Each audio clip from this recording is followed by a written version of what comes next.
Are we ready? Terry? Okay. Good afternoon, everyone, and thank you for joining us. Before we begin, we acknowledge that we're in the traditional territory of the Anishinaabe peoples in the Huron-Robinson Treaties area. We recognize the long history of First Nations and Métis peoples on this land, and we show respect to them today. As we've learned from our First Nation partners, we need to stress the importance of accepting our responsibility to take care of Mother Earth, her plants, her animals, and our shared peoples. We look to each other and the elders of both nations as a source of inspiration, guidance, and the living memory of our communities. As settlers on this land, we are grateful for the opportunity to meet here, and we thank all of the generations of people who have taken care of this land for thousands of years. So I will call the meeting to order. We have 3 changes to the agenda. There's significant correspondence to item 5A that came in your addendum. Item 8A is being deferred because we haven't had feedback yet from the ministry on the resolution. And there is one addition to the closed meeting, which refers to the Ontario Land Tribunal. So with those changes, could I have approval of the agenda? Thank you. And is there any disclosure of pecuniary interest or general nature thereof? Nope. Okay. And I have a motion that the Council of the Corporation of the Township of Seguin does hereby adopt the minutes of the regular and closed session meetings of council held on May 12th, 2025 as circulated. We need a mover. Seconder. And all in favor? Thank you. And I have a motion that the Council of the Corporation of the Township of Seguin does hereby adjourn the regular meeting to hold a public meeting for the following matters. Zoning bylaw amendment application number R 2025-0006-R for Stern, and zoning bylaw amendment application number R 2025-0008-H for Nesbitt. Mover, please. Mario. And Terry. All in favor? Thank you. Skip. Council will now hold public meetings for proposed zoning bylaw amendment applications. In accordance with the Planning Act, Council will consider all matters placed before it prior to passing a zoning bylaw amendment. Anyone wishing to receive notice of the passing of a zoning bylaw amendment and who has not submitted such a request in writing should provide your full name and address to the clerk. No one other than the prescribed persons may appeal an application under the provisions of the Planning Act. If they do not make oral submissions at a public meeting or make written submissions to the Council of the Corporation of the Township of Seguin prior to the decision of Council, then the Ontario Land Tribunal may dismiss the appeal.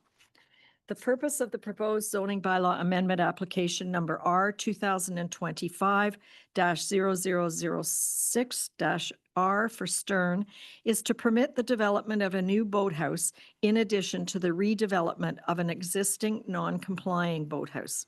I now ask the clerk to state the method by which the notice of the meeting was provided and the dates on which that notice was provided.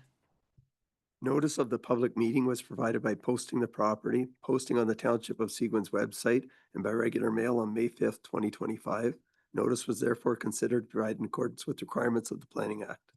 Has the township received any correspondence with respect to this application? Correspondence has been received from Liz Lindell, Thelma Jarvis, Rossell Lake College, and Mike Bowick and Joanne Peters. I think I know the answer to this one. Is there anyone present in person in the council chambers who wishes to speak in favor of or in opposition to this application? Please raise your hand. You know the drill. You can go. Oh, you need the clicker. And just make sure the little green light goes on.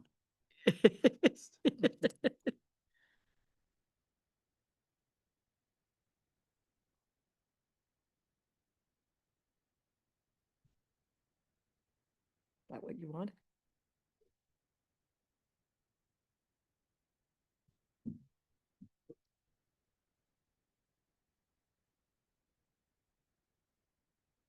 Good afternoon. My name is Ryan Allen. I'm a registered professional planner with Allen Planning Consulting.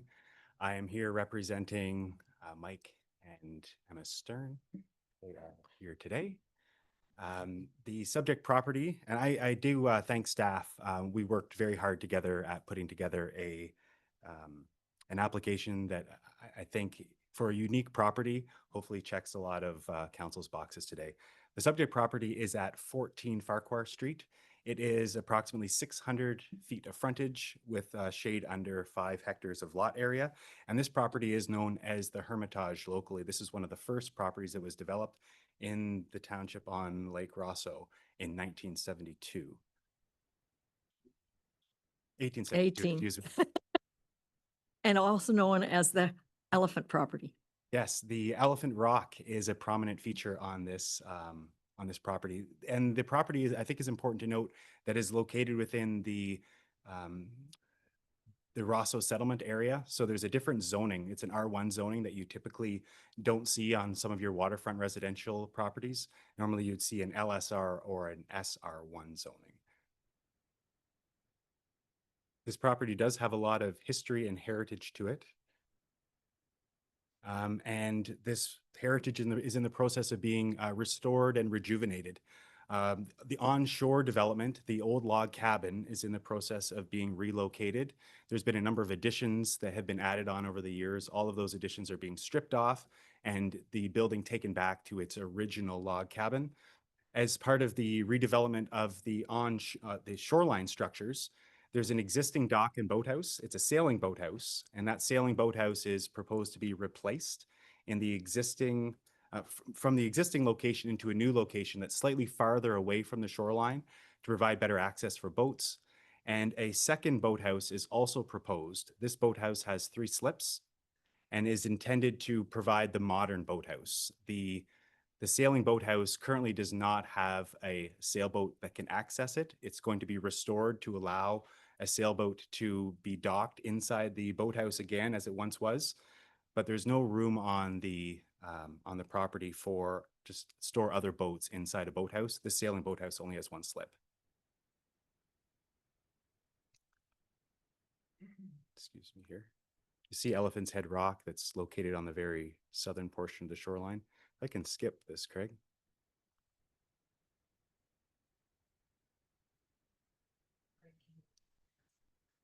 Yeah, if you wouldn't mind.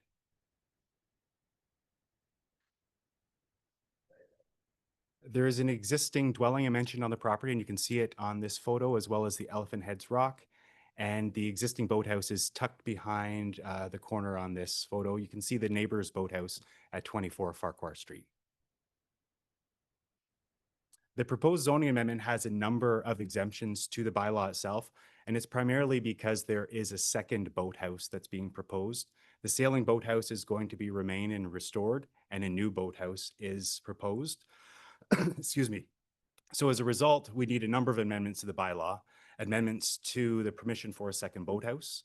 The docks that connect the boathouses together will be wider than the 23 meters. The guest cabins that are located above the boathouses, 2-story boathouses, are not permitted on R1 zoned lots. So the second story of the new boathouse will be slightly less than 60 square meters, and the second story of the sailing boathouse will be approximately 40 square meters. Currently, the second story of that existing sailing boathouse is 100% second story coverage of habitable space. And by bringing in the sailboat, we need to remove some floor. And as a result, the size of the second story is reduced. There's a slight increase in dock length due to the reconfiguration of the shoreline.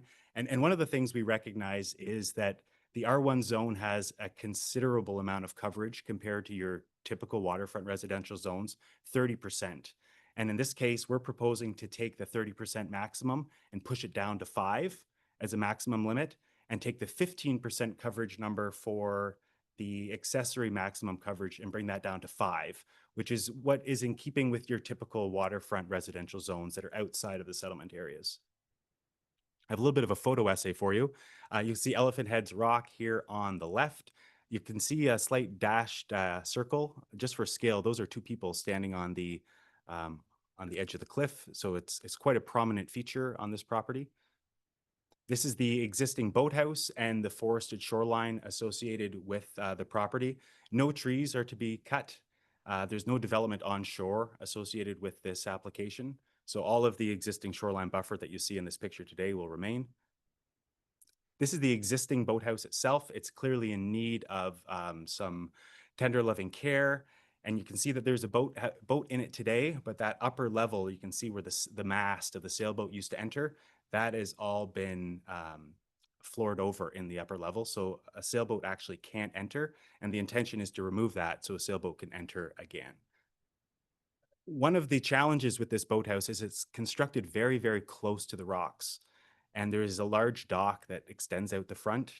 Combined with a west wind, it can be very tricky to navigate a boat into that slip itself. And you can see this next photo.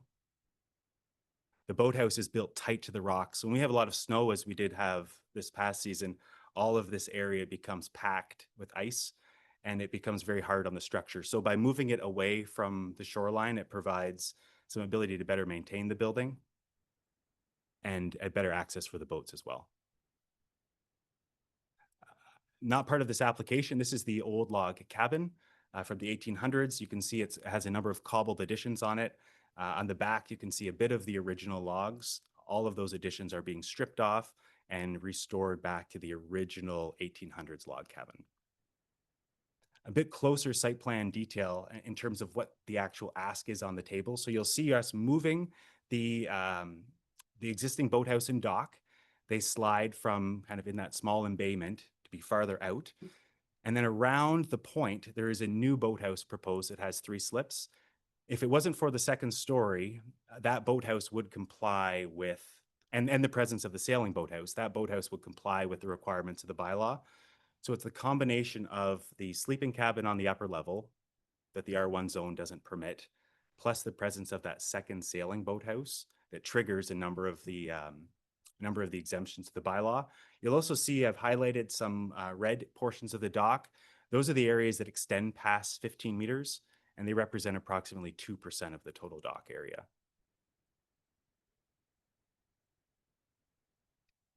Next. I understand there was a bit of a challenge to find an architect that could deliver a design and a style that was in keeping with the Muskoka heritage. So we have some renderings or some sketches that are provided by the architect to show the relationship of the 2 boathouses together. So you'll see that the new boathouse, so if you look on the lower part of the page, the new boathouse is to the right. The new boathouse is lower in height than the existing sailing boathouse. That sailing boathouse that you'll see is kind of a carbon copy recreation of the original. It's the same size, same dimensions, same height. The intention is to try to use very similar building materials to have a complete restoration of the original historical building, and then having a new boathouse next to it that uses materials and design and that is complementary to the sailing boathouse itself. Skip to the next slide. There are very few sailing boathouses in Muskoka. You may be familiar with these boathouses themselves. This is one of the 3rd ones on this property. One of the things your bylaw doesn't allow is it does not allow gambrel roofs. And you'll see a little picture there of what a gambrel roof is. A peaked roof has a simple ridge line and the sides of the roof fall away. This has an extra hip down the middle. And you'll see that the example with historical boathouses, they typically use a gambrel type design. So the new boathouse is going to have a similar roof line and shape to the old boathouse, which we think are complementary to each other. One of the things that's important to consider with this lot as well, because of its R1 zoning, it allows a considerable amount of coverage. It also has some severance potential that would potentially allow a new boathouse and dock to be located on each lot, as well as a dwelling on each lot. And because of the R1 zoning at 30% lot coverage compared to the other waterfront zones, it allows for a lot of development. So the development that we're proposing, while it's outside of the limits of the bylaw, we think it very much is in keeping more with the heritage and the character of this part of the lake. One of the important features with the proposed bylaw as well is to prohibit all shoreline structures on the remaining part of the shoreline. So the only development that will be permitted on the shoreline is the proposed dock and boathouse, and no other development will be permitted. All of this area that you see highlighted in yellow will remain without structures and untouched, including the Elephant's Head Rock, which is a very prominent landmark. I don't intend to read all of these points, but I think that there's a number of benefits that come along with this property, and amending the bylaw versus developing as of right in accordance with the bylaw. I think one of the biggest differences is that allows that historical boathouse that's been a landmark on the lake for over 100 years to be maintained, that the owner wishes to rebuild that a one-to-one in the same location, sorry, in the same style, and then reduce the size of that guest cabin inside so they can get a sailboat back in the boathouse as it originally was designed. The sailboat itself, the sailing boathouse itself is also positioned in a way that it provides screening and some visual separation for the neighbors that are at kind of the back of the bay further up the shoreline. So looking back from their properties, they see the relocated sailing boathouse first, and the new boathouse is behind. The same thing with the additional dock area. There's currently dock that extends out in front of that existing boathouse. It's going to be brought around the corner and brought in behind and beside. So there's no entertainment space that's pushing out into the lake that could be bothering the neighbors. I think the other piece that mentioned is that a considerable reduction in the lot coverage. We're going from 30% to 5% for the primary coverage and from 15% to 5% for the accessory coverage. And that brings us down to what you would typically see on a standard waterfront lot. And if there's any concerns, I think, about precedence, we're looking at a different shape of roof. There's a 2-story boathouse. There's 2 boathouses on one lot. That's not your typical ask. But I think in this case, it's a very unique property, and there are none others like it. And there'll never be any like it again.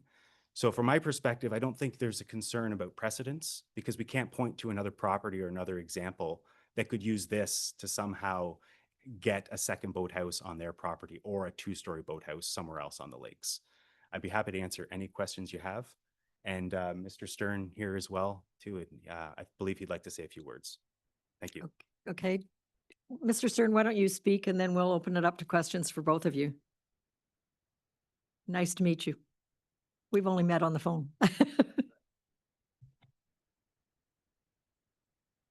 And thanks for having me. And I'm not going to say a lot. I just wanted to make sure that I was here in person to answer questions. The 2 quick things I will say is that when we came up to Muskoka 30 plus years ago, it was just a love affair. We hadn't come back in 15 years, my wife and I, until we bought this property. And what we noticed was that the township of Muskoka had developed at an incredible pace, in an alarming way, and that Seguin chose a different road. And it's for that reason that we started looking more north, and we just loved the preservation geographically, architecturally. And so when we very luckily stumbled upon this opportunity, it was love at first sight. We bought the property. We feel incredibly lucky to be part of this community. And we went on a journey to spend a lot of time with our neighbors, with people like Liz Lundell, who wrote many amazing books on Muskoka. We interviewed literally dozens of architects, and we spent a lot of time with Ryan and other planners to understand what could be the best possible balance of preserving the natural beauty of the site and the architectural history of the site, while also putting forth a development plan that would be practical for our family. And so we have worked really hard at trying to find that right balance. And I just wanted to make sure I was here to answer any questions on that journey or how we're thinking about it going forward. Thank you. Thank you. Council, do you have any questions?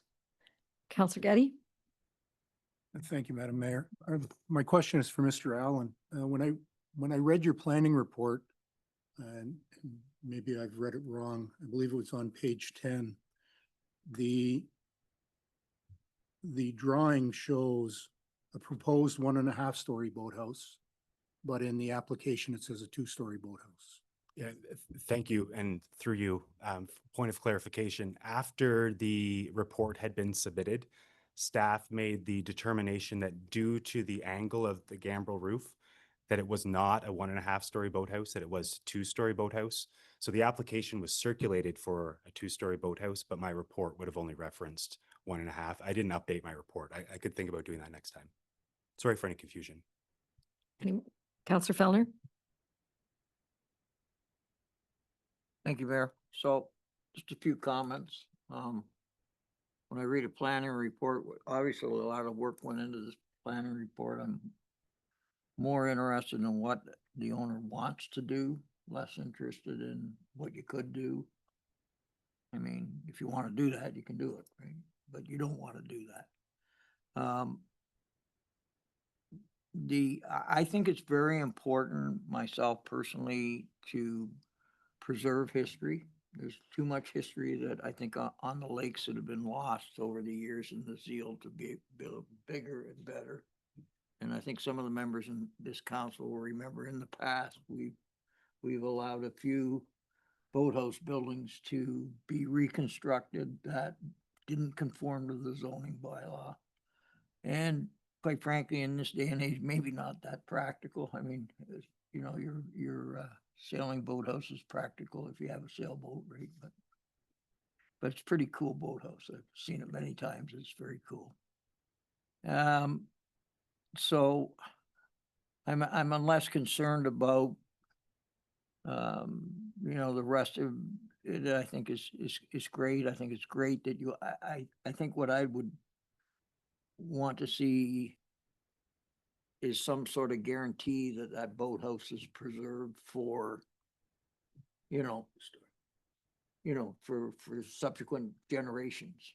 So it was built 100 years ago. It'd be nice if the people 100 years from now could see it, right? I think that's important. The only other comment I have is the massing. You know, we're constantly dealing with massing at the shoreline issues. And I can understand why you want to pull the sailing boathouse away from the rock a bit, make it easier to get in and out and a little easier to protect the structure and that, but perhaps look at a way that perhaps maybe we could break the massing up a little bit. Other than that, I think it was extremely well done. Thank you. Ken, just to double check, you're on Zoom. Can you hear us? Because we can't see you. Yes. Okay. Do you have any Yes. comments or questions? Did he say it was on 2 separate lots? I think what he said was it could be severed and then you could build two times what they're asking for. But I don't believe there's any idea of separating the lots at this stage.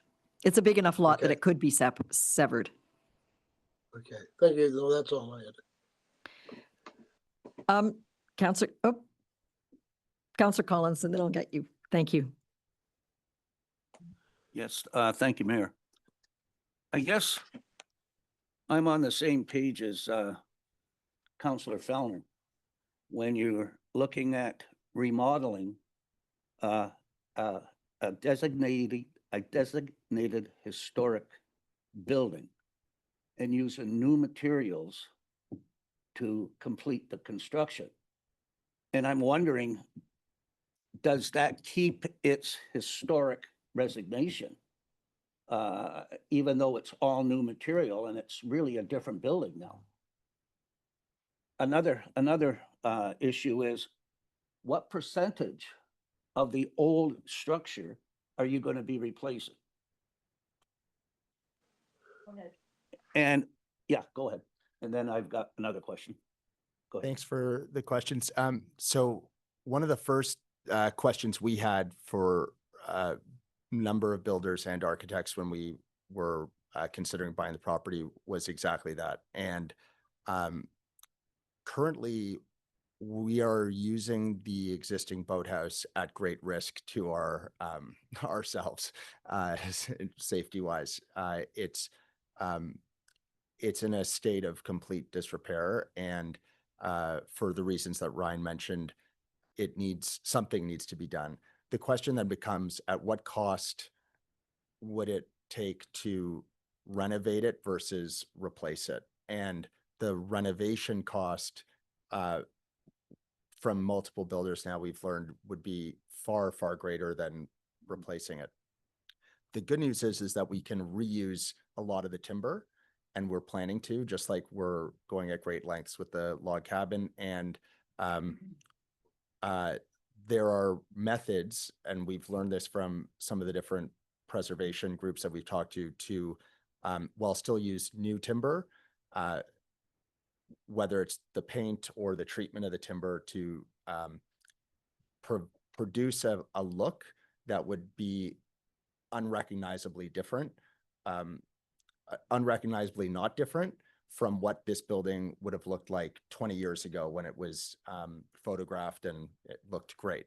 And so we're going through great lengths, but at some level of practical cost consideration to do that. And then secondly, the way that we're going about it is to ensure that it can last for another 100 years. We hope to keep it in our family for multiple generations, and we're not interested in just doing just good enough so that we can have it for 5 years or 10 years. So that's how we're thinking about it. I'm not sure if I've answered both questions. Yeah, yes, you have. Because, well, obviously you're going to renovate or replace about 100% of the original building. We're going to reuse a lot of the timber on the interior timber. Mm-hmm. It's beautiful. A lot of the walls have etchings from the early 1900s, and then antique pieces of old sailboats on the wall, like a museum. And so we're able to keep all of that. There are other sections, joists and that are rotted, and the structure just, it's ready to, every time I go up and visit, I'm unsure of what I'll see. So that's where it's at today. But there'll be no sleeping quarters in this particular boathouse, is there? There is, there's an existing, Designed, there's an existing kind of haunted feeling sleeping quarter on the second story, and we're going to be bringing it back to the original. One of the generations of the previous family boarded up the entire space where the mast would have come in and extended out a bedroom. We're going to bring it back to a smaller footprint. So when you've completed your renovations and moving buildings, how many sleeping quarters on that property, individual sleeping quarters on that property after you're finished? In total? In total. We're thinking it'll be around 10 individual bedrooms. 10 bedrooms? No, individual. Across 3 buildings. Oh, okay, three buildings with three washrooms? With probably 4 washrooms across the 3 buildings. We're not sure yet. The log cabin is what we plan to sleep in this summer with our family, and it has 1 washroom, and then the boathouses would have 1 washroom, and then Each, yeah. Okay. All right, thanks. Councillor Bazinski.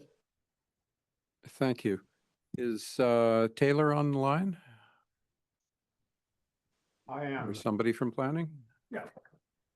So my question, Taylor, is how many properties on Lake Joe and Seguin Township have more than 1 boathouse? Through your worship, I don't know off the top of my head. That would require me to look into it. Since I've been here, I don't think I've dealt with 2 boathouses on one property. But the official plan does have a policy that says, you can have multiple habitable buildings provided they're situated in a manner like they're on their own lot. So there is some flexibility. Oh, correction, the Lukazik application we had in December on Little Lake Joe had 2 boathouses. Yeah, and there's one on Deep Bay that has 2 boathouses as well, on Little Lake Joe. So there are a few existing, some grandfathered, some because they're particularly large lots. And they were recent ones that have been approved? The one that Taylor's referring to from December application, yes. Okay, that was my question. One question, the new boathouse, is it 3 slips or 2 slips and a boat port? 2 and a boat port. Thank you. 2 and a boat port? Okay, because generally that is a rule in Seguin, that 2 and a boat port. One question, I'm delighted that you're planning to keep this in your family for generations. I think this is spectacular redevelopment and historical preservation. Actually, Liz called me about it. I'm wondering, is there any way, I mean, who knows? With your grandchildren, will they sell it and somebody knock the boathouse down? Is there a way, I don't know this, Taylor, maybe you can help me, on site plan approval or actual historic designation for the boathouse, that in perpetuity it couldn't be knocked down by anybody? I can look into that after the fact and discuss with the proponent. The correct tool for that would be a heritage designation, but I'd like to do a bit more research into it.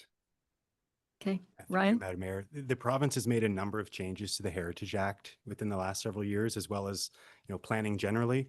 I'd be happy to sit down with Mr. Algie to work through whatever details could be in place with Mr. Stern.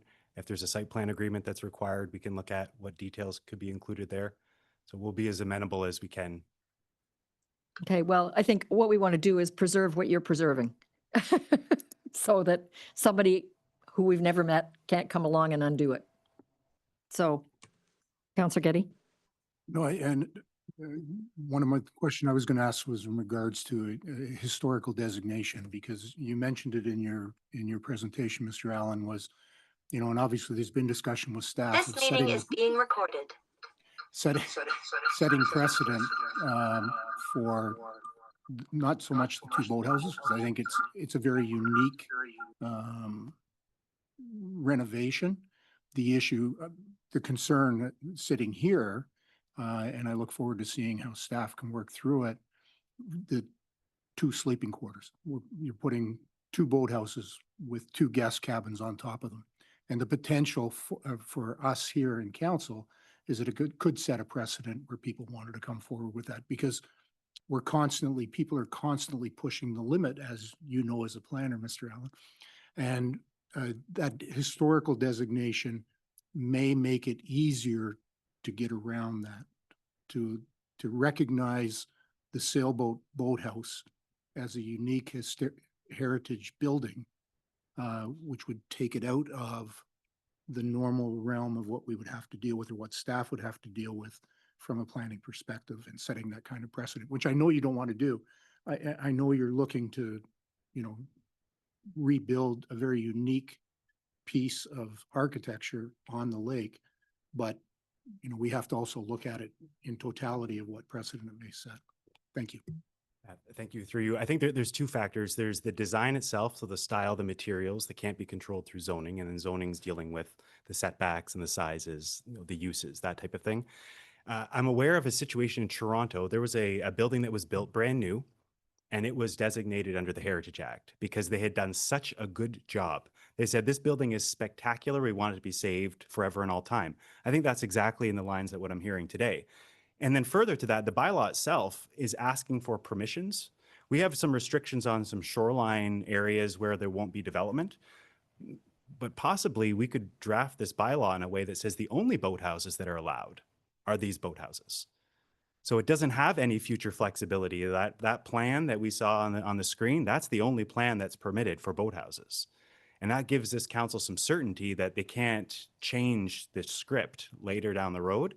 And depending on what we discover with Mr. Algie, there may be a potential to put something in the site plan agreement, potential something on the Heritage Act that provides this council even greater certainty for the design, the style, the materials.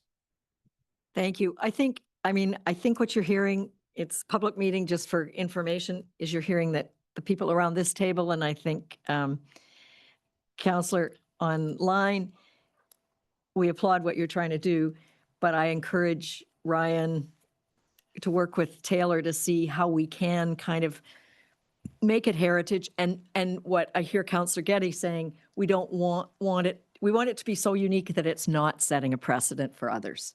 So if you can work through that with staff, I think you're hearing support for where we're going. So thank you very much and welcome to Seguin. Thank you. Thanks for your time. When do you hope to be living there? I mean, I know that you're going to be in the log cabin this summer, but when do you hope to have construction completed? For all of it? We don't have hearing a lot about construction timelines, so no, not to answer that question. Okay, well, welcome to Seguin. Being here. Thank you all. Nice Thank to meet you. all. Thanks. There's nobody else. Oh, Taylor, do you want to comment? Yep, just to flag on that item, so it's clear to council, the reconstruction of the existing boathouse. It's noted that they could do that as of right because they have legal non-conforming rights. So it's really the new boathouse, the non-sailing boathouse, which is the majority of why this application is in front of council. So I just wanted to clarify that. Thank you. And has anyone registered to speak electronically to this? No one is registered to speak to this file electronically. Move on. The purpose of the proposed zoning bylaw amendment application number R 2025-0008-H for Nesbitt is to rezone a portion of the subject lands per the findings of a scoped environmental impact study. I now ask the clerk to state the method by which the notice of the meeting was provided and the dates on which that notice was provided. Notice of the public meeting was provided by posting the property, posting on the Township of Seguin's website, and by regular mail on May 5th, 2025. Notice was therefore considered provided in accordance with the requirements of the Planning Act. Has Township received any correspondence with respect to this application? Correspondence has been received from the Ministry of Transportation, Ontario. Is there anyone present in person in the council chambers who wishes to speak in favor of or in opposition to this application? But come up to and make sure the little green light is on and identify your name and your address, please.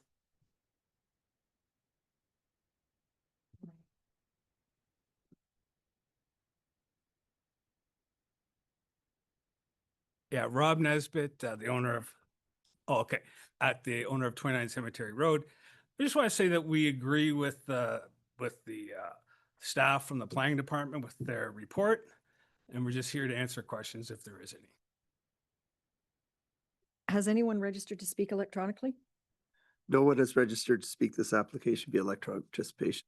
Okay, does council have any questions of Mr. Nesbitt or Taylor? I don't see any questions. So, nope, it's pretty clear in our report. So that's it. Thank you. Council will close the public meeting. You stay and then we moved to another section. We have to come out of the public meeting to move your motion. So just, it'll be a moment, a couple minutes.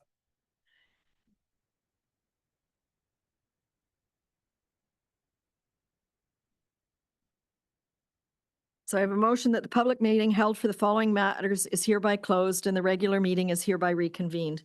And that's the zoning bylaw amendment application R 2025-0006-R for Stern and the zoning bylaw amendment application number R 2025-0008-H for Nesbitt.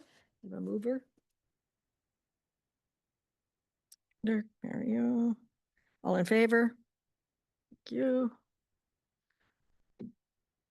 And I have a motion that bylaw number 2025-038, being a bylaw to amend the Township of Seguin zoning bylaw number 2006-125 properties 4903-010-010-01000 and 4903-010-010-01100 for R 2025-0008-H for 29 Cemetery Road is hereby deemed to have been read a first, second, and third time and passed by council.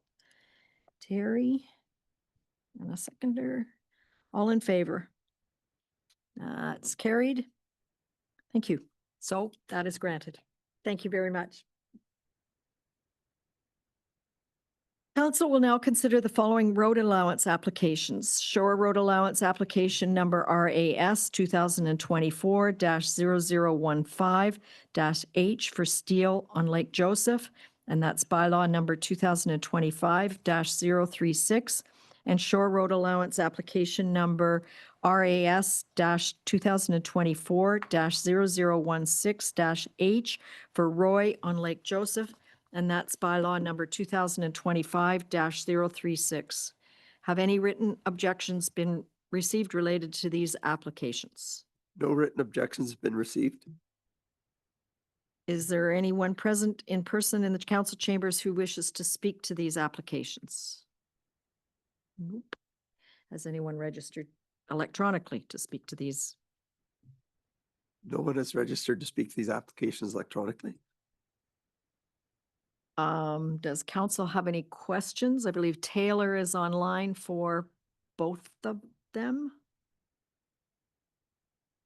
No questions? It's a state thing.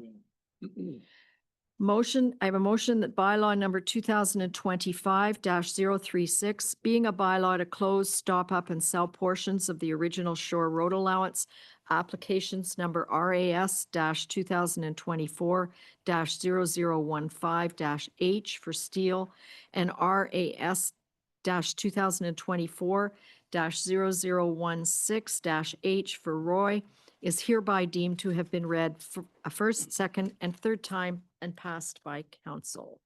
I'm a mover, Ken. And seconded by Mario. All in favor? Thank you. And those are both carried.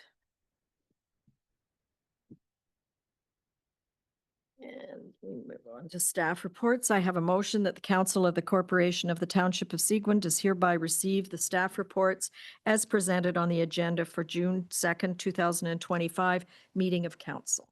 Mover, Greg and Mario. All in favor?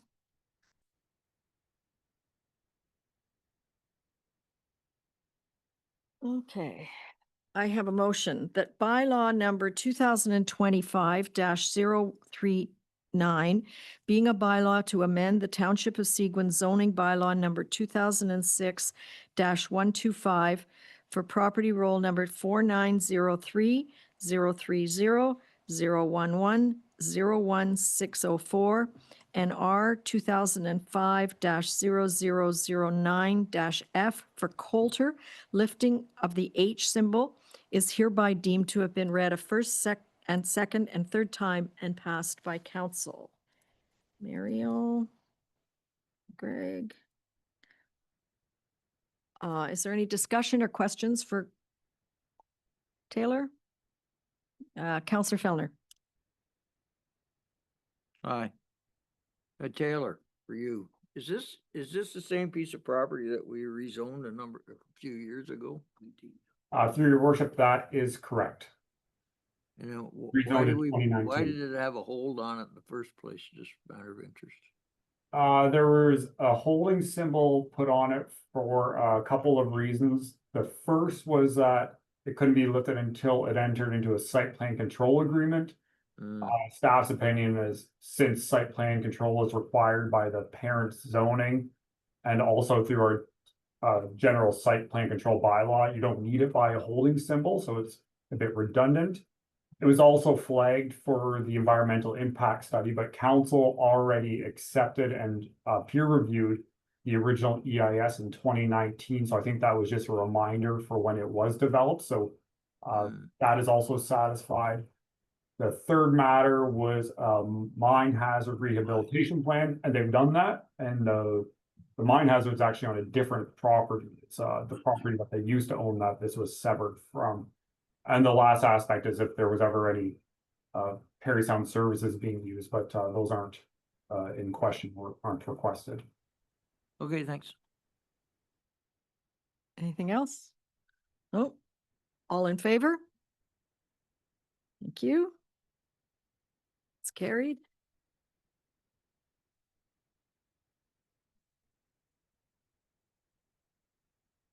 I have a motion that bylaw number 2025-046, being a bylaw to adopt amendment number 12 to the official plan for the Township of Seguin, OPA 2025-0001-S for municipally initiated rural severance policies amendment is hereby deemed to have been read a first, second, and third time by council. Can I have, okay, Ken? And somebody else? Ted? Okay, Taylor, do you want to explain this one a little bit to us? Certainly, I'll do my best. This amendment represents a bit of a shift in how we review rural severances.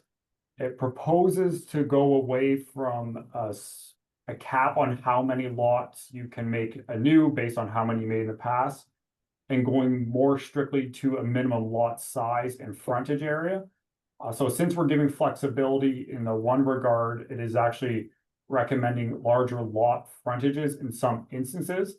And it's also creating a bit of a background of when rural lots are appropriate, for instance, farm or agricultural or unfragmented lands versus rural residential, when you might have some areas where in the rural area you have a whole bunch of smaller lots, of when those might be appropriate. Thank you. Does council have any questions? Councillor Bazinski. Two quick questions. One is, Your Worship, you mentioned the application number as being 2025-046. In the agenda package, it says 047. Is that a mistake in the agenda package, or? Page 232 of the agenda package says 2025-046. Yeah, so then maybe it's on the agenda package? Should be 46. Yeah, okay, so that should. Okay. Okay, not a problem. Thank you. Just to show I was paying attention. But secondarily, I just want to make a comment that I agree totally in that direction that Taylor's taking. For the rural severance areas, I would not agree if he was to say that a larger number of severances could be done on a shoreline residential area, because basically that's the history in the old Foley Township was you could consent a lake to death because you would, have any number of consents and you wouldn't have the same scrutiny that you would with a plan of subdivision.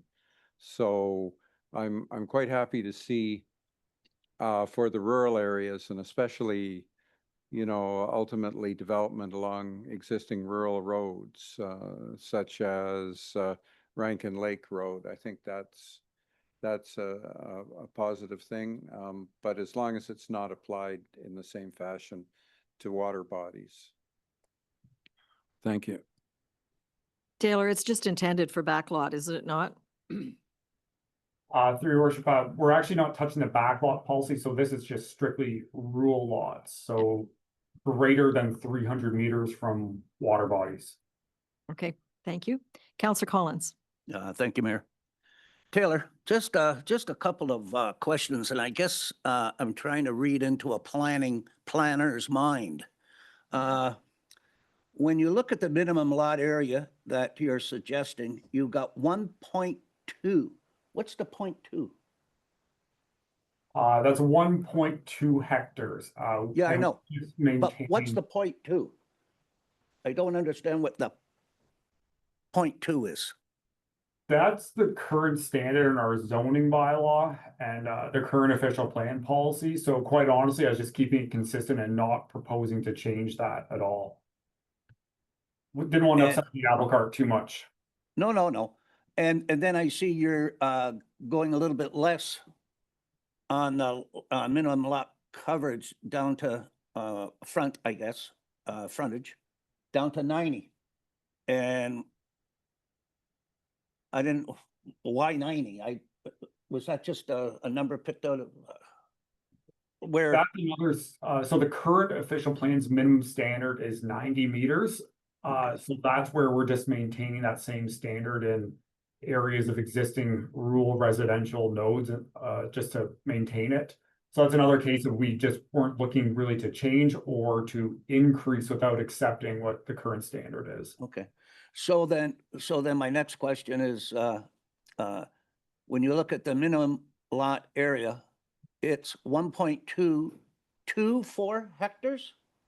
Or, I don't understand why, or 4 hectares, like it's either one or the other, or is it?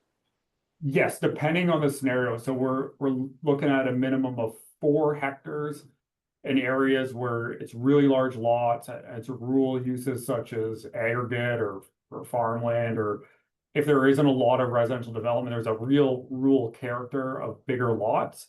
But Okay, then the 90 meters / 1.2 hectares, that might be acceptable in situations where there's existing clusters of residential development. So there's already a bit of a character where it would conform with.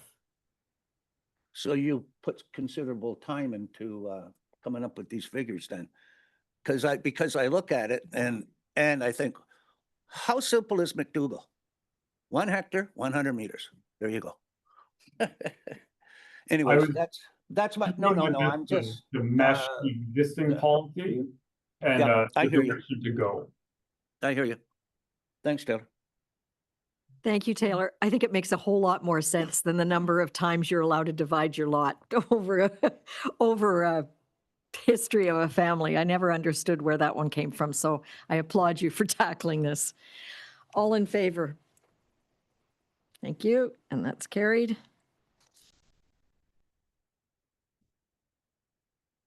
I have a motion that bylaw number 2025-035, being a bylaw to deem Lot 3A on Plan 182 pursuant to Section 50, Bracket 4 of the Planning Act, not to be on a plan of subdivision, property roll number 4903-010-001-18001, file number D 2025-0001-H for Walker and Eplet is hereby deemed to have been read a first, second, and third time and passed by council. We need a mover, please. Ken and Greg. Do you want to explain this one, Taylor, please? I will do my best, so I might have to refer you to the schedule. The effect of passing this deeming bylaw would allow that little green triangle on figure 2 to merge with 45A, which is the lower red parcel. And then figure 3, if you see it, that all becomes one big lot. So it's a net reduction of developable parcels near a lake at the end of the day. And it's so they can get a bigger septic bed, and this was the easiest way for them. So we think it's good planning. Thank you. Does council have any questions? I think it's just kind of tidying up things. All in favor? Thank you, and that is carried.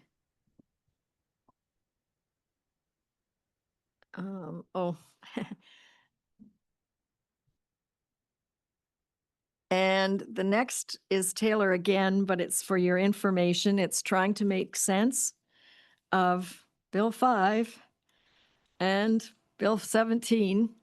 I appreciate your summary. I just came from the Federation of Canadian Municipalities, and everybody's kind of scratching their head about why these things happened. So it looks like you you tried to distill it. Does council have any questions? Is it fair to say it surprised some planners, these two acts?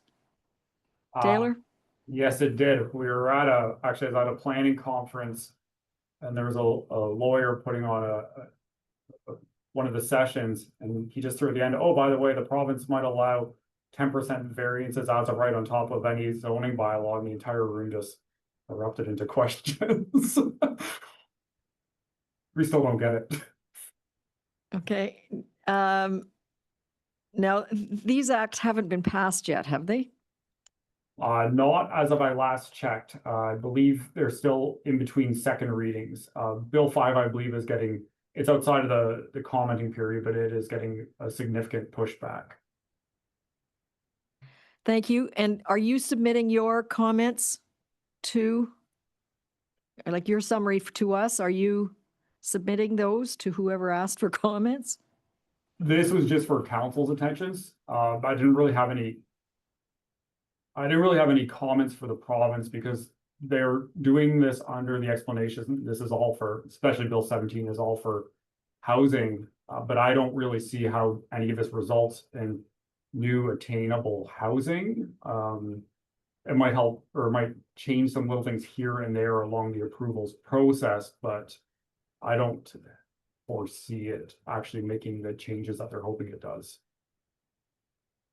Okay, thank you. Thank you for trying to help council understand it. Item 8A, which was going to be the draft resolution about septic design and inspections coming in-house, has been deferred until our next meeting, simply because we were waiting for feedback from the ministry on how we wrote that resolution. That announcement was made at the District of Parry Sound meeting a week or so ago on Friday by MPP Graydon Smith. And he asked for there are several municipalities that want to do this. He asked for us to pass a resolution, and we will do it as soon as we know that the resolution meets the needs of the ministry. So number 8B is an invitation to the Ice Cap Climate Action Forum in what date is June 12th. And I guess we need to know who would like to attend because RSVPs are required. Portfolio. It's part of my committee work. I'll attend. Thank you. And I will try to attend for most of it. So can you reply for, Ken, do you have any interest? Nope. I don't know if he's frozen. Ken, can you hear us? Ken, I think your computer appears to be frozen. So what do we do? Nothing. Oh, there he is. I think you were frozen for a minute, Ken. Can you hear us?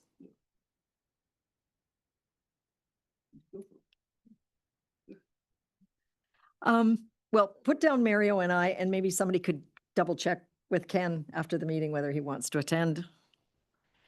Item 8C is a request from the Eastern Georgian Bay Studio Art Tour. It came to us through Mary Jane Zeisoff, who is in Ward 5 and an active participant in the studio tour. I did speak to Dominique, and she said it's been a couple of years since they did this, but when they do it, brings a lot of people into Seguin, and they get given a map and they go around and see our artists. So this is a request for funding, even though our funding requests are all supposed to be before December. I would like to suggest, we have a little bit of money left. I'd like to suggest that we give them $300 to help with their printing of their map and stuff. But I need other input from councillors. Yes, Counselor Fellner. So I'm just reading this letter and are they saying, are there artists in Seguin that are gonna be part of this tour? Because the old tour was really, really popular. Yeah. Right? And a lot of people have commented over the years how much they actually miss it, so. Yep. I'd like, if this will help sort of get it going again, with artists from our municipality being able to participate in it, I'd be supportive of it. Well, I did ask what they spend the money on. They spend the money on printing the map, doing some advertising, putting it on social media, and she said that if they get enough money, they hoped to be able to put on the radio. Counselor Collins. Yes, in the letter, it says the Eastern Georgian Bay Studio Tour. We're west. Or, Eastern Shores of Georgian Bay, oh, okay, the Eastern Shores of Georgian Bay. I think is what they mean. Oh, okay. Certainly Mary Jane's one of the organizers, and she told me there are at least 4 other people in Seguin that. Yep. I also asked, just for your benefit, Counselor Fellner, if they do it every year. She said most of these artists don't produce enough material to do it every year. That they have to have something to sell. So I guess I have it on the table. I have a motion that the Council of the Corporation of the Township of Seguin does hereby authorize a donation in the amount of $300 to the Eastern Georgian Bay Studio Tour. Could I have a mover? I guess I can move it, can I? Greg's going to second it. All in favor? We lost Ken. Oh.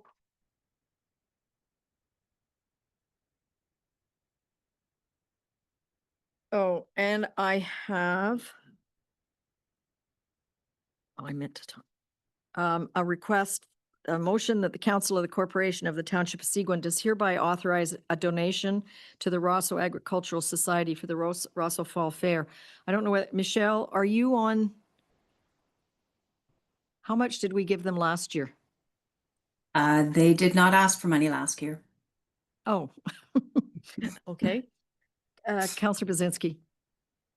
I'm just wondering, do we have any other applications for fall fair support? Like the Foley Fall Fair or any of the other fall fairs within Seguin Township, Michelle? I have not received anything, no.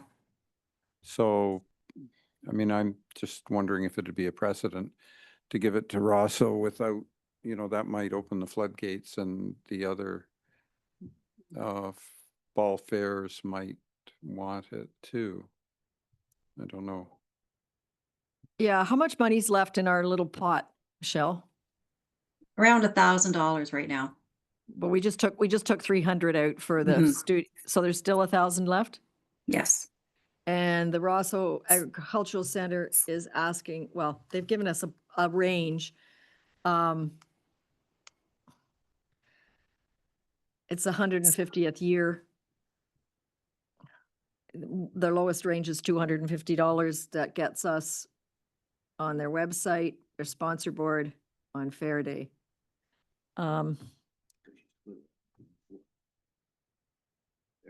If anybody else comes in. Come for you, so 250 is perfect. Split 4 ways.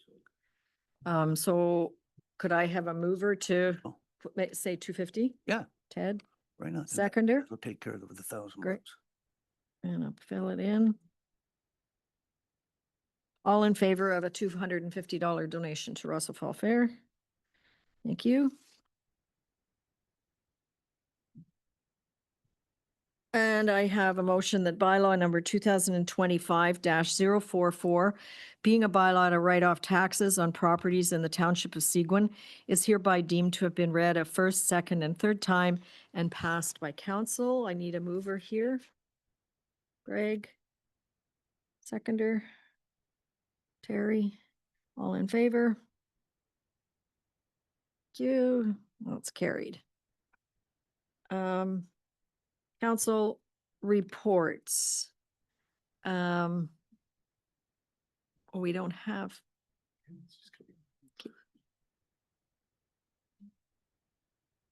Ken's coming back. Okay, well, how about we start with you, Mario? And then we'll go back to Ken. Sure. So last weekend I attended the annual general meeting of the Otter Lake Ratepayers Association. Lively discussion. They're looking at doing a number of environmental initiatives, which dovetail very well with what Seguin is doing. And as well as that, oh boy, I've drawn a blank. What else did I do? I think I'll move from meetings to discussing with ratepayers. And so I had some discussions with respect to roads, and we, especially on the Salmon Lake Road and the Otter Lake Road, all the roads that seem to have the tar and chip on them. And the issue was fixing potholes. And I've talked with Tom McLeod about that, because it might make more sense if when they put whatever the patch is into the potholes, if they were to try and compact it. It sounds, at least what the people are telling me, and I have no way to know if it's true or not, but I'm assuming it is, that the materials put into the potholes but isn't tamped down, and as a result, in a few days it's the pothole again. Now, I had a discussion with our Director of Public Works, and he said it could be for some of it that the edges, when there's a surplus, the edges are sitting on top, and as cars go along, they kick the thin edge on the surface out. But I know, talking to the people, they say they try to avoid the potholes even when they're full of a patch material. And so if they don't get tamped down after a certain time, maybe they get kicked out. I don't know. But anyway, it appears that it's an issue, because I've had more than one comment on different roads about that. So it's something that I discussed with Tom. He's going to look into it and see what we can do about it. And that's my report. Thank you. I think we're all getting pothole phone calls. Councillor Getty. Yes, we are, Mayor. I think we had the same ones. The 15th, I had a library board meeting. Last Tuesday, we had the second annual Seguin Health Fair. I think that it's worth noting that Naomi Wachowiak and Stefan Superina did a great job of soliciting participants to attend. We had 23 presenters at the event here in Humphrey. Ken Adams. Join the meeting. I'd like to give a bit of a shout out as well to Rosie Wartaker and Suzanne Powell from the committee, because they did a ton of work, as did staff Dominique and Valerie, and their teams were fantastic. The only thing that happened was nobody showed up. To be perfectly honest, we only had 39 people show up. Anybody that did show up was impressed with the amount of information that was there, the diversity of the presentations. But I think that the reality is that we're going to have to do some form of a debriefing afterwards. We're probably going to look to survey the participants that were there, get their feedback, and then make a decision whether we move forward. I think it's a positive thing, but if we're going to be going through all of this process and nobody show up, it may just be, you can lead a horse to water, but you can't make them drink. And we may just very well have to look at forgetting our side of the house, but for the participants that were there, you know, it's over 4 hours. It's actually not 4 hours. They have to be there a couple hours earlier it's a whole day. And in fairness to them, I think we're going to have to reevaluate whether we continue with this or we don't. But the people that were there, great presentations, great services that are available.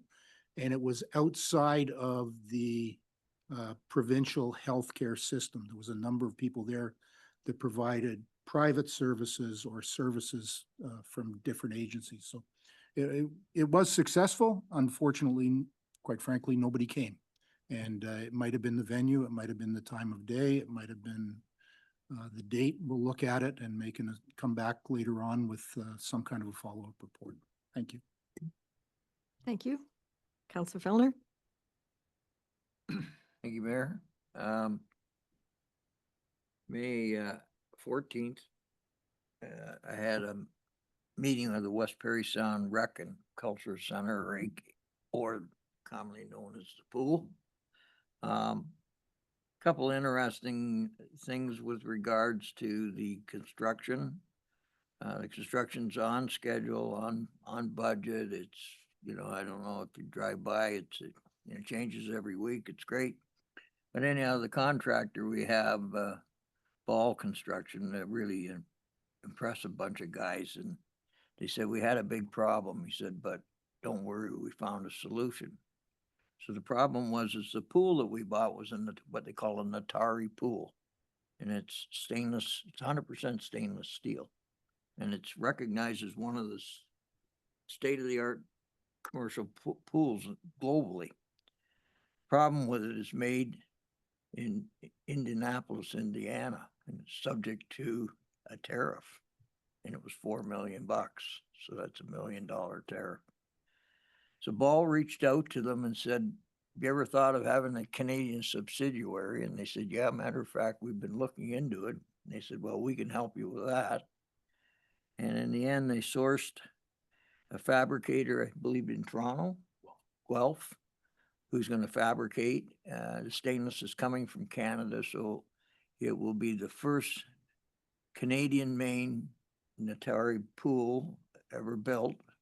Carries the same warranty, the same price, and it would be about two to 3 weeks delay in delivery. And then they intend to supply, I think, the European market from Canada. So it's a great story. So we're moving along, and fundraising is coming along, and everything's good. People getting really excited, really excited about this facility. I think it's going to be great. I was also at a meeting of our rec committee, and we've done really well the last 2 years with this new committee, and we've taken on a lot of events and been primarily pretty successful. We've had 1 or 2 that didn't quite go off, but the challenge now is to try to get more volunteers into the organization. Especially we seem to have some in some communities. Foley, we seem to have lots. Orville, we got none. Rossa, we got few. We're trying to build in Humphrey. So we're looking at some strategies there on how do we, and then we can take on more and more community events, which we'd like to do. So all in all, good group of people, and another successful meeting. So that's the 2 things I've been kind of had since the last meeting, I guess. Thank you. Councillor Collins? Thank you, Mayor. Yes, it's that time of the year with potholes, and I've been dealing with potholes myself in my ward, having the most kilometers and the biggest ward in Seguin. There is a lot more issues than the rest of you guys have, but You never fail to tell us how many miles of road you have. and then of course it's the 100-year anniversary in Orville for the Presbyterian Church, and there was a major cleanup there after the last windstorm. A lot of people were volunteering their help to get it all cleaned up, and I have to thank Tom McLeod because there was quite a few loads of broken branches and debris and leaves and everything else that he let the people, he didn't charge them the usual load. So that worked out fine, and thank you, Tom, for that. And then, of course, there was that issue that I had on Isabella Lake that is now in the process of being rectified. And yeah, that's it. Thank you. Thank you. Ken, are you there?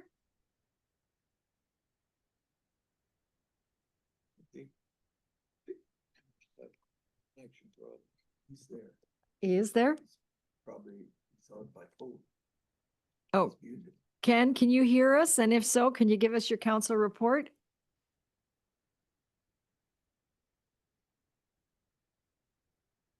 Well, we'll move on. May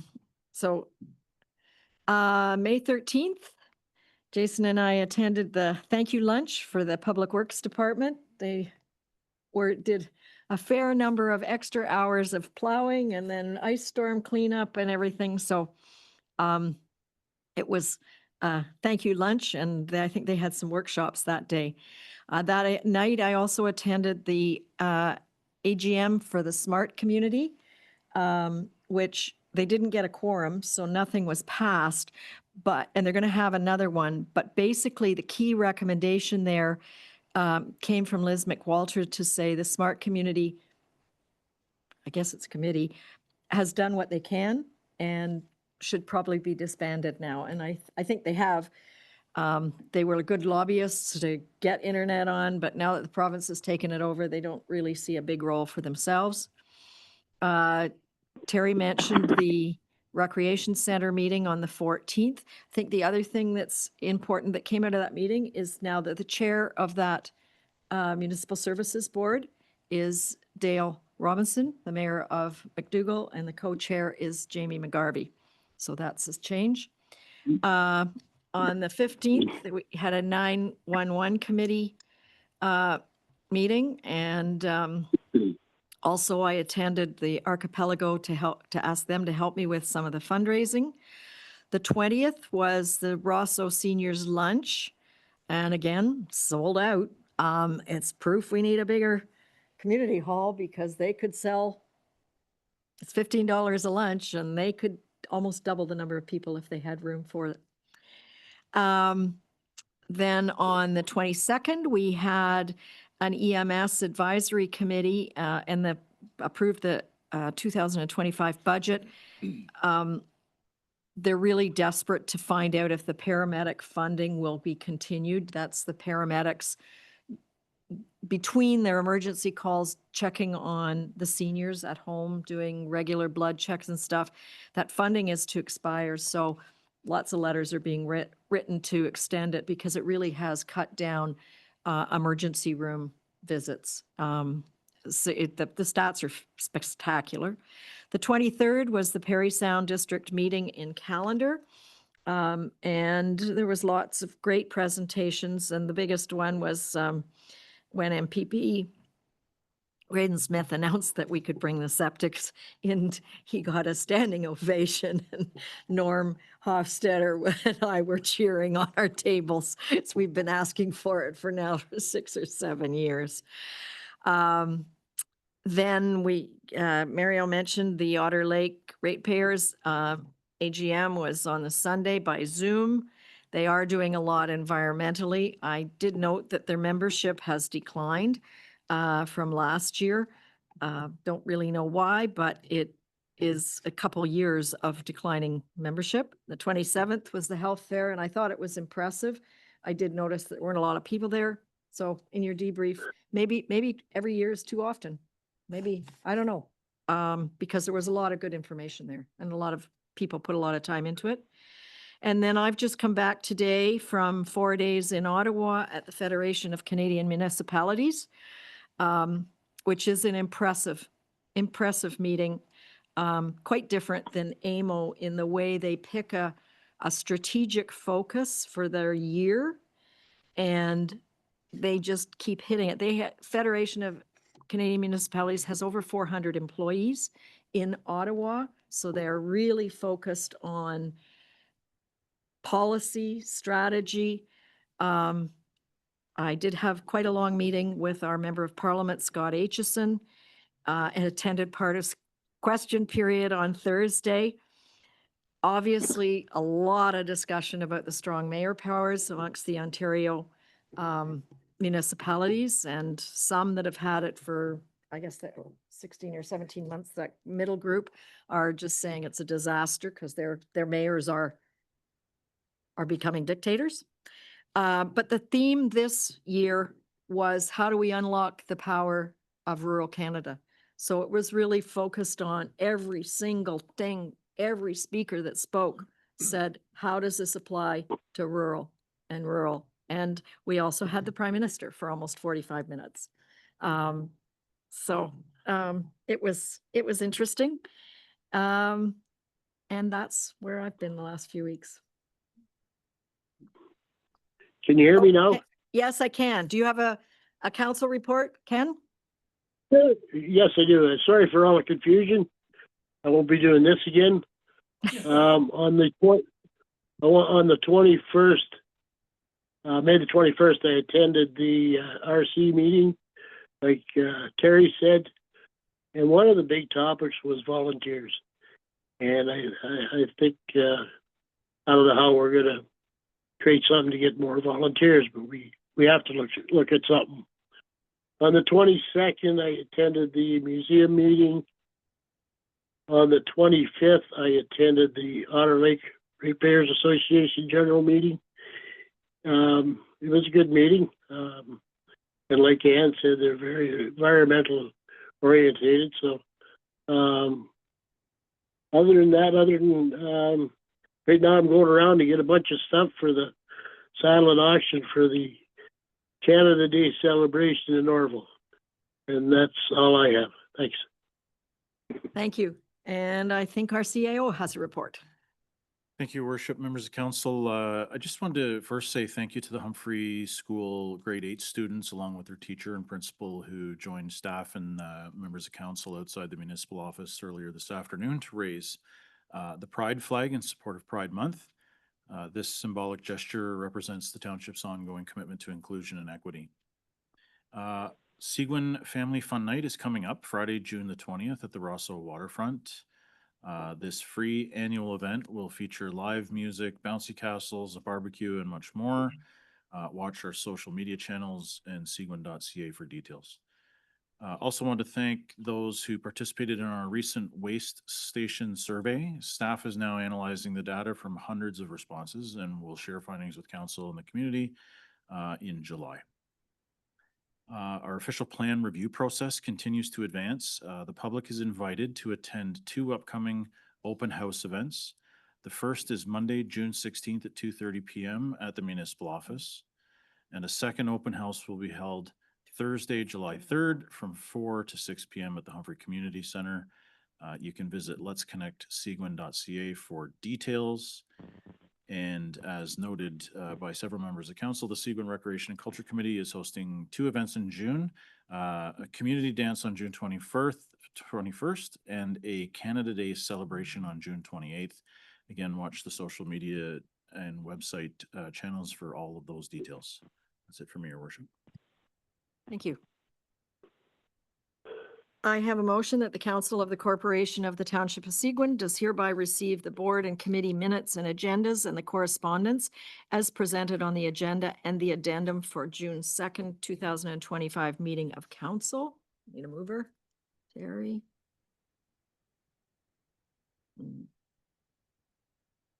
All in favor? Aye. Thank you, Ken. Says aye. He's voted. I have a motion that the Council of the Corporation of the Township of Seguin does hereby proceed to a closed meeting at 3:54 p.m. In order to address matters pertaining to litigation or potential litigation, including matters before administrative tribunals, and a proposed or pending acquisition or disposition of land by the municipality. Could I move her? Greg? And Terry. All in favor? Thank you. Yes. Thanks, Ken. Okay. So I have a motion that the Council of the Corporation of the Township of Seguin does hereby rise from the closed session and declare a regular meeting reconvened at 4:45 PM. I need a mover. Greg and Mario. All in favor? Thank Yes. you. Thanks, Ken. And I have a motion that bylaw number 2025-047, being a bylaw to confirm the proceedings of meetings of council, is hereby deemed to have been read a first, second, and third time and passed by council. Terry and Ted. All in favor? Thank you, Yes. Ken. And I have a motion that the Council of the Corporation of the Township of Seguin does hereby adjourn this meeting of council at 4:46 PM to meet again on Monday, June 16th, or at the call of the mayor. Terry? My hands up. Okay, thank you, Ken.